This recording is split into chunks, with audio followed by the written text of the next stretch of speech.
I'll start with the easy one. For Register of Deeds, there's just definitely the status quo. So there's no other amendments from Register of Deeds. For the Planning and Development Department, two decision items are nominal. One is $2,900 in 2018 for year 3 of a 5-year contract for the GCS property listing software. It's used to maintain municipal property assessment and tax collection records. And second item is to transfer $2,000 from the Planning Division membership fees and printing stationery office supply lines to the Dane County Housing Initiative line. I hope you're familiar with the Dane County Housing Initiative and the summit that's now becoming an annual event. And so that $2,000 there will be helpful. The third decision item reduces the department's projected revenues in 2018 to offset the potential impact of the 6 towns that voted to withdraw from county zoning. Also, there's a line to remove a vacant FTE 1 zoning inspector position and decreases zoning revenues by a commensurate amount of $76,300. And again, that's to offset the revenue potentially lost from the 6 towns opting out. That's operating. Any questions on operating? I'll move on to capital budget. It's $200,000 for the department's ongoing public land survey system remonumentation project. The department has been requesting a standard amount of $200,000 per year to complete 3 to 4 towns at $50,000 to $60,000 per town. The project is expected to be completed by 2023 at a total estimated cost between $1.5 and $2 million. Also in the county executive's budget, there's an additional $45,000 for the build program. And that is a part of funding from the department to the county executive's Office of Energy and Climate Change to establish the Dane County Climate Grant Fund program. Also, we do have one amendment that was proposed by County Board Chair Corrigan and was unanimously approved by the ZLR to add $20,000 to the department's budget for one-time allocation to the Greater Madison Convention and Visitors Bureau for multi-jurisdictional planning for the Alliant Energy Center. And that's all I have, unless you have any questions. Questions for Supervisor Kolar or for staff? Just to be clear, Supervisor Shower. just to be clear, that passed 4-1, right? Not 5-0? Yes, The last thing you thank you. mentioned. Yeah, thank you. I just Yeah, to no, so you're we're correct. Good catch. But as you say, we've addressed that in the PNF before. Okay. I think it's good. Any other questions for Supervisor Kolar or for staff of Register of Deeds or Planning and Development? Seeing none, thank you, Supervisor You're Kolar. welcome. Thank you. The next committee up is Public Works and Transportation Oversight. Supervisor Nelson, this includes Facilities Management, Solid Waste, Alliant Energy Center, the Zoo, Public Works, Highway and Transportation, and the airport. Okay, thank you. Supervisor Nelson. Well, just a brief overview as far as our budget process for Public Works. As we did last year, we combined our business and budget meetings. We had 2 meetings. On October 17th, we had presentations from the Alliant Energy Center, from the airport, and from the zoo. We were scheduled to have facilities management, but they met with your group the evening before, so they just sent us a memo as to what was their budget overview.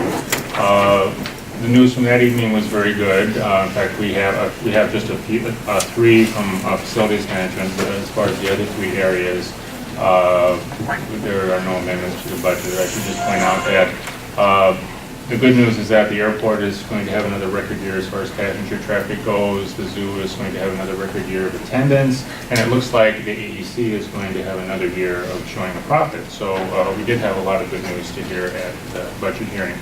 I'll go through, then on October 30th, we had a presentation from Solid Waste and Public Works, Highways and Public Works Administration. And there we have 3 other amendments from that. And so I'll go over those now. I think and they're all capital. We don't have any operating amendments. So we have PWT-C-1 and also 2-3, and I can take these as a group since they were submitted by Supervisor Schmidt. What the first 2 do is basically move some LED lighting upgrades, $480,000 for the courthouse, and $200,000 for the for the Badger Prairie Healthcare Center into the SMART Fund. So there's a transfer of $680,000 into the SMART Fund. That's C-3. And the reason Supervisor Schmidt presented these amendments as she felt they fit in with Dane County's sustainability principles as they are set forth in the SMART Fund. In fact, Lisa McKinnon put out an overview of, after the 2017, the first round of funding that listed those, and so that's Supervisor Schmidt that it fits in very well with that, and that's the reason that she would want to see that change made. The fourth item was an amendment submitted by Chair Corrigan. And this has to do with the CNG pipeline project, and it would be to make sure that agreements between Dane County and each of the 2 digester owners, or any digester owner interested in using the CNG pipeline, that the agreements be in place and reviewed by Public Works and the Transportation Committee and Personnel and Finance. And I know Solid Waste Manager John Welsh had some concern about this as related to the timing of the project, but Chair Corrigan is working with staff to make sure that this project can move ahead smoothly. The 5th capital amendment was sponsored by Supervisor Kuhn and Young, and this deals with the gas extraction system at the solid waste. As you're probably aware, there's been some issues with odor at the landfill, and it has been determined that, in fact, today I had a tour of the landfill with the International County Management Association fellow from Thailand, a young woman who has a particular interest in sustainability and landfill operations. And so along with Abby Attoon, who is the Middleton Community Planner, John Walsh gave us about a 2-hour tour of the facility. And he mentioned at that time that I guess there's something with the drywall dust that they use that has been causing this the odor problem. But they've been addressing that with misters and drilling some additional gas wells to relieve some of the gas pressure within the landfill and putting on an additional dirt cover. And Jamie and our Supervisor Kuhn and Young are most affected by this, as it's in their, or it's in Supervisor Kuhn's district and neighbor Supervisor Young's district. Wait, I thought it was actually, wasn't it Williams that was supposed to be signed on this? Yeah. Williams and that's so this should be Supervisor Williams. I know she asked at the last Public Works meeting to be signed on to this. And it's $100,000 for some additional borrowing authority to address any additional issues that come up as the landfill, as solid waste starts to solve or works to solve this problem. And then the last item was submitted by Supervisor Schmidt. And all of these, as you can note, were approved unanimously by Public Works. And this adds just some brief language to the study and preliminary design for County Trunk Highway M between the City of Middleton and the Town of Westport. the additional languages shall include analysis of accommodations for bike lanes, pedestrian features, and future transit-related facilities. And that last would be park and ride facilities as an example. This was a revised version of Supervisor Schmidt's initial amendment. Her first one had some specific directives as to transit planning, but as Chuck Hicklin pointed out, that was going beyond the authority of what the county is able to do in that area. So this is, this amendment was found to be suitable for the purposes that Supervisor Schmidt wanted to address. So those are the 6 capital amendments. I'd also like to just provide a report on Public Works discussion of the vehicle registration fee, but first I guess I should take any questions on the amendments if there are any. Questions for Supervisor Nelson on amendments? Seeing none, you can proceed with your report on the VRF.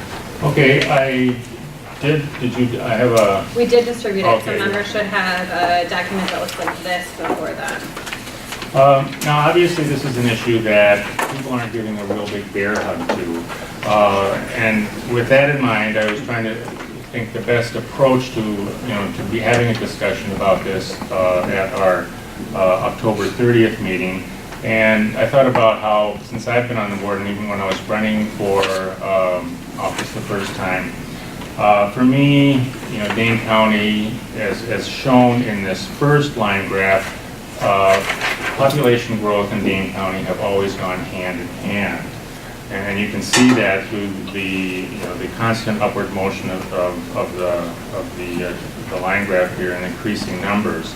And that orange arrow points down to the current estimated population as provided by the U.S. Census Bureau of 531,273, which is actually, if you look at various population projections, we've already exceeded what should be at 2020, and I had to fudge that number a little bit. So it's likely we're going to go beyond 577,000 in 2030 and 606,000 in 2040. And this obviously just doesn't impact Public Works, it impacts all the departments of county government. When you look at, this is something that is going to be a constant for us. How do we balance the county's needs and the limits as to what we, can raise in revenue and expend, and just trying to provide the best service possible. And then, further, if you look at the estimated population growth since 2010 as provided by the U.S. Census Bureau, since 2010, Dane County comprises 47% of the total population in the state. And then if you look at the most recent estimate from July 1st, 2015 to July 1st, 2016, Dane County has experienced 77.6 of the total growth of the state of Wisconsin. One county out of the 72 counties in the state comprise that much growth. So at least for Public Works, that translates into more traffic, more building. In fact, if you look at, this is a list of the County Trunk Highway projects for 2018. And the ones I have highlighted under the description: County Trunk Highway M from Valley View to Cross Country, reconstruct to urban standards. County Trunk Highway PD, Woods Road to County Trunk Highway M, reconstruct to urban 4-lane highway. County Trunk Highway P, reconstruct to urban standards, a joint project with Cross Plains. And then the County Trunk Highway M project from Middleton to Westport that I previously mentioned, that's looking at expanding that stretch of highway to 4 lanes. So, what you're looking at is additional lane miles for the county. So that's sort of the perspective that we started with, realizing that, there are already limits as to what we can do as far as the ability to raise money, and Chuck was talking about, there's no option to increase the sales tax. And the other thing is, so I decided that it'd be useful to map out, who is, what municipalities and counties have a vehicle registration fee right now. And as of, and that's what this map illustrates, and as of January of next year, there will be 19 municipalities, not including Baraboo and Green Bay, which are currently considering a vehicle registration fee, and 6 counties, not including Dane County, which of course we're considering that now too. 2 years ago, there were 10 municipalities and 2 counties. So you can see this has become the vehicle registration fee, and I think a lot of it has to do with the fact that counties and municipalities would like the state to be a better partner in meeting our transportation needs. They feel that, well, it may not be the best option, but it's an option that we have, and so there's been a lot of movement in this direction. That's, and I was very grateful to have Chuck at our Public Works meeting, and along with Public Works staff, and so that's really the big picture view that we took, and then staff sort of helped to fill in the pieces for us. So I just wanted to provide you with that background. I don't know if you have any questions for myself or other staff, but just thought you should know the kind of perspective we talked just to really familiarize ourselves with this issue at the Public Works Committee. Questions for Supervisor Nelson or for our staff regarding any of the items under Public Works and Transportation Oversight? Supervisor Miles and then Supervisor Turner. A couple things. One, the list of projects that you're reading down. Yes. We don't have a copy of that, so if we could maybe, I would appreciate having. Oh, it should be. No, the projects. You had- This. Oh, I'm sorry. Yeah. Okay. Yeah. I can. That's actually, well, it's not in the budget like this. I just put it so in a more legible format. But yeah, I mean, it's in this way. It's just at a glance. So I'm happy to share that. I'll just send a copy of this document to Finance Committee. Yeah. And then just as a side note, for people's information, one thing I was curious about was whether or not, in regards to the registration fee, whether or not we could apply it in some sort of graduated form by vehicle weight or classification type, just like trucks. You could argue have a greater impact on our roads than say like cars, but it turns out we are not able to do that. Just an FYI. Thank you, Supervisor Miles. Supervisor Chenoweth. You talked a little bit about increased lane miles requirements. Can you speak to if we are projecting more lane mile improvements over the next 5 years, based on what we've done in the last 5 years? Well, I think I'm going to. Is Pam here? Oh, Jerry. Okay. Yeah. I don't have those. I didn't think you would, but I hopefully somebody does. We're going to talk, every year we go out and we look at what the lane miles are, so we have to certify what those projects are, and as they're completed, of the 2,500 lane miles roughly that we have, there's about 1,250 of them are state, and the 1,200, roughly the other 1,200 are county, and that shifts. So if we do a jurisdictional transfer, it'll adjust, but also as the states each year adding lane miles that, the new lanes that are coming out on the interstate as well, that becomes part of our jurisdiction as well. So it is adjusted each year, based on surveying and what we do when we look at it. The state will actually do that capital project, and depending on what year it actually gets done. So it really is kind of decided to match their fiscal year as well. So our numbers, while we're looking at it, it's been a while since we've had a large project like the M project discussed.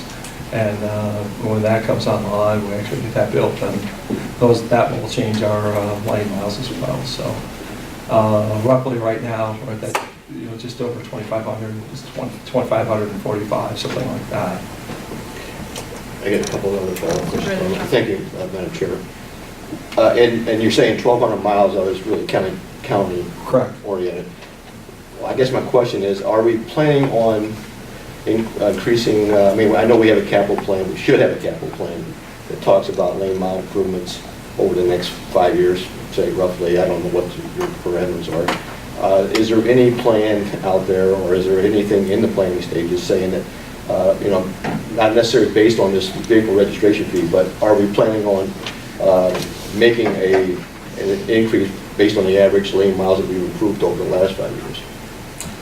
Every year we go out and we survey all of the mileage, and we re-rank it every year. Okay. And depending on severity of the winter or a different change in development and the way the pavements are holding up, as you know from your daytime jobs, some of the pavements are holding up better than others based on it. So we kind of reevaluate each year.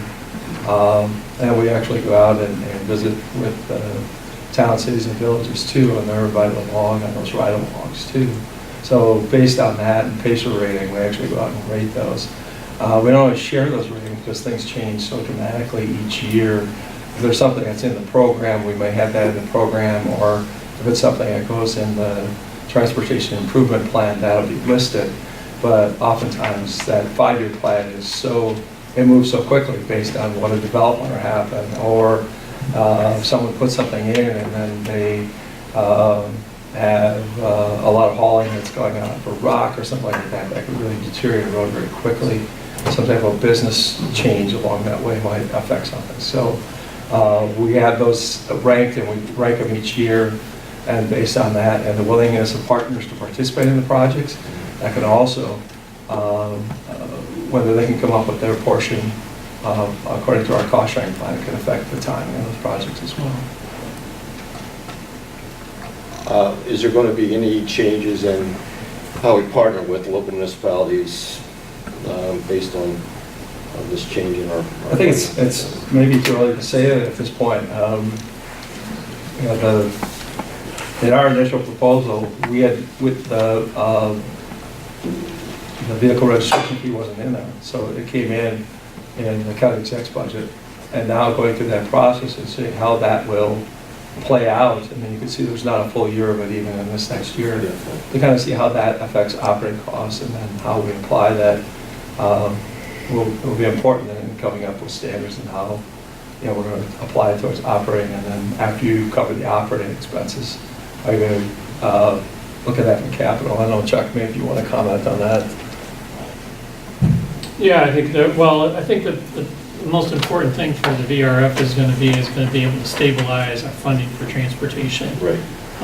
If we look back over the years, we're down 10 highway maintenance workers right now from where we were back in say 2003. And the hardest thing with it, I think that Supervisor Nelson alluded to, is what we have as an option, and this is one of the few options that we have for raising revenue and it will be dedicated to transportation by law. And without that, the transportation system has been competing with all of the other vital needs that the county tries to address. And that's one of the reasons why, we have been, there was the lowest point, I think we had 19 highway, 19 highway workers unfunded in the budget back through 2012. And since then, the spending has grown about 30-some%. And back in 2008, 2009, we were spending about $2 million a year on capital, and now last year it was over $15 million. For 2018, it's over $14 million. So a lot of catch-up as a result of the demands that are on the transportation system because of the population growth, and because we maybe just weren't quite keeping up with the funding we needed because of all the other needs that are so more potentially more pressing for human services and things like that. One more last question, and I'll give the floor. And this really goes to the committee. Is there any thought in your deliberations of this vehicle registration fee of reassessing the county master plan or county policies regarding based on this kind of new funding source or different funding source, not really new, to address some of our issues. I know in one of your amendments you talked about addressing commuter or transit needs, but I call them commuter needs. They're basically park and ride systems. Is there an idea that the Transportation Public Works Committee might take up a policy change to really address this in all our county projects and all our improvement projects? I mean, beyond just roads and... Beyond our standard road design, policies, maybe taking up or giving some credence to bicycle lane, bicycles, commuter situations, and for our communities outside of Madison. Well, I would say Supervisor Schmidt has really worked hard to keep the issue of transit and talking about, having a discussion as, what is it that, the county can do? Can we do more in transit? And basically, she's had a number of proposals come forward, and in each case, we've been hand-tied by, what the state is not, because of the lack of any kind of regional transit authority, that there's very little that we can do. And that's why we had, as I mentioned before, Supervisor Schmidt had some language regarding, transit planning in the county Highway M study, but that was going farther than, that was going beyond the current authority of the county to do that. So we'd like to have those discussions, and I think we'll continue to have those discussions as much as possible. And that's, unfortunately, that Supervisor Schmidt this is their final term, so we'll need to find another champion to move that forward, because she's really has been tireless in trying to keep us focused on the issue of transit as well as highways. I don't know, does that answer your question? Well, it does, to the point. I understand the problem with the transit issue. But I was kind of focusing more on the actual community. In my mind, there's a difference between transit planning and commuter planning. In park and rides is an example. I don't consider that a transit plan. I consider that part of a road improvement, part of solving a commuter problem, carpooling. Not necessarily people hear transit, they hear bus systems, rail systems, that sort of thing. And I don't find that to be what we're really kind of heading for in this region, more than just dealing with communities like Stoughton, like the one I represent, communities like Cross Plains, the Forest, that have a need for reducing congestion of the commuter traffic. Over half of the people live in my community commute to Madison, and so they have cars. They're going to pay a registration fee now. The way if this goes through, that's it's going to be a little bit more substantial. At least a good percentage of what they pay now.